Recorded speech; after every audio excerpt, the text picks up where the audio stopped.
example, I'm always mentioning I think the German embassy in Washington, D.C.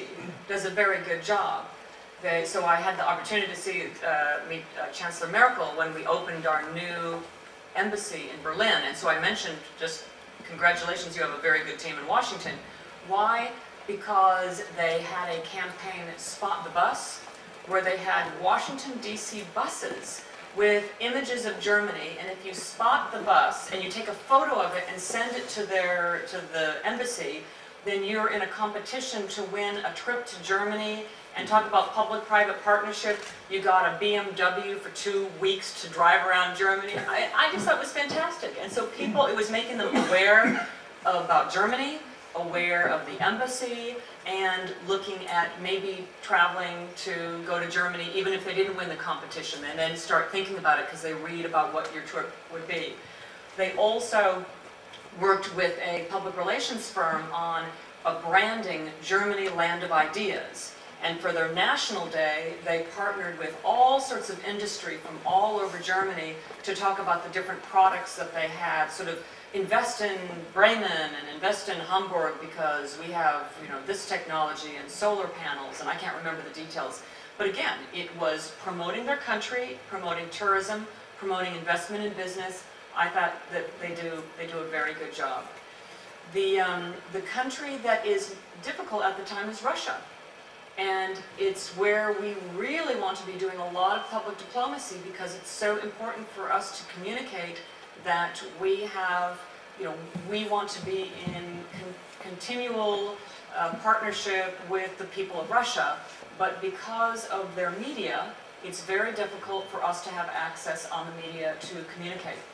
And in some cases, it's difficult for us to have student exchanges, and that is very distressing. In fact, we wanted to have young people be able to come from Abkhazia to Fulbright program, and there were this was before the war, and we're having difficulty. So we were working public diplomacy to try and get people to, you know, look at other societies and how integration happens and so on, and that was a big struggle.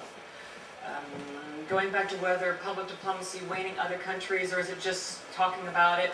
I tell you, every country I go to, I'm always meeting with the Ministry for Foreign Affairs, and I'll do this here tomorrow, because we want to compare notes on how are you doing public diplomacy?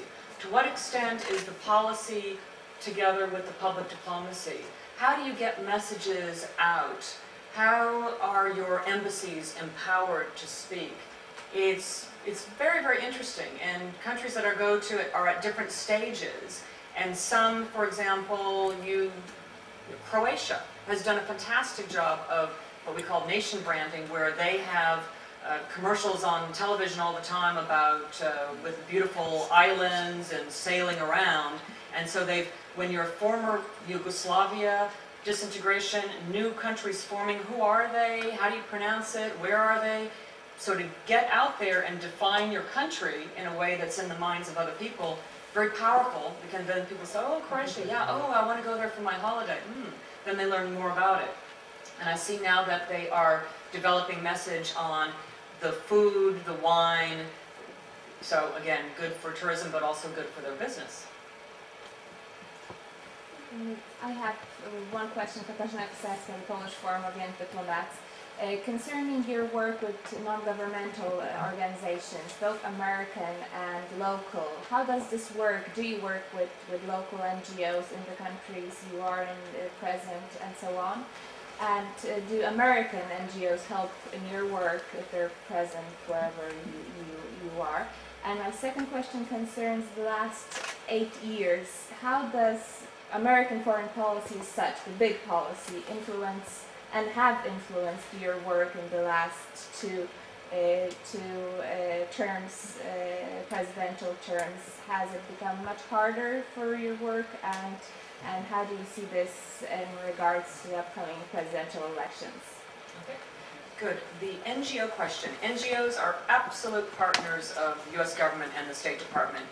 And local NGOs are key because they have the local knowledge and know how to implement various objectives. So for example, USAID, USAID, they do a lot of the work, but they are in partnership with NGOs. I'm thinking, for example, trafficking in persons. You have to have local NGOs to be working on trafficking in person issues with the language skills, with the cultural understanding, and so on. So absolute partnership. With the last 8 years, I would say the first 4 years, Iraq, the second 4 years, I think that is changing as we see the multilateral engagement on all of these key areas. So we have multilateral engagement on Iran, on North Korea, on HIV/AIDS, on poverty reduction in Africa. And so there was a time when there was a view that, oh, you know, America wants a weak and divided Europe, and oh, Europe wants to be the counterweight to America. And I think that that is dissolved to this view that America can't do things on its own. Europe can't do things on its own. But in partnership, we can be tackling avian flu. We can't do it alone. We can be tackling climate change. So I see these last 4 years as a real partnership, reaching out, multilateral engagement in trying to solve problems, not so much within Europe, except the last few months, but really working with Europe outside of Europe on projects globally that are so important to everyone. And have you used the last visit of Obama to Europe in any way in your public diplomacy? Oh, well, Obama's public diplomacy in and of itself. I mean, the whole U.S. elections is a whole public diplomacy. It talks about American diversity, American freedom of speech, American, you know, elections and how the democratic process works in the United States. So I think it's fascinating for Americans, it's fascinating for others too, because it's so widely covered, you really do get a flavor of the excitement of the elections. Will there be a woman president? Now, will there be a woman vice president? Will there be the first African American president? So it's a good sign to see that you know, that diversity is really something serious in the United States and something that people want to see in their politics and in their government. As we have very little time, so just please last 2 questions and we'll have to finish. And unfortunately, Ms. Graffy has very full schedule for not only for today, believe me. I admire that you are working so hard and with jet lags in mind. Okay, so last 2 questions, please. Ms. Graffy, my name is Marta Silvestrek. I'm a student. I was wondering, can you tell me something about how do you cope with the Muslim countries? You mentioned Russia and your problems in Russia. Do you have more problems in Muslim countries, especially with the cultural diplomacy and American values?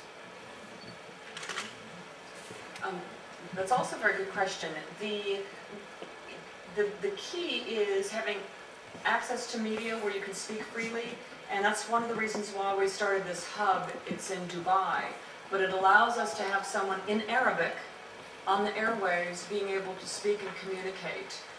We also have an Arabic outreach team, that is speaking in Urdu, Pashtun, Arabic, and I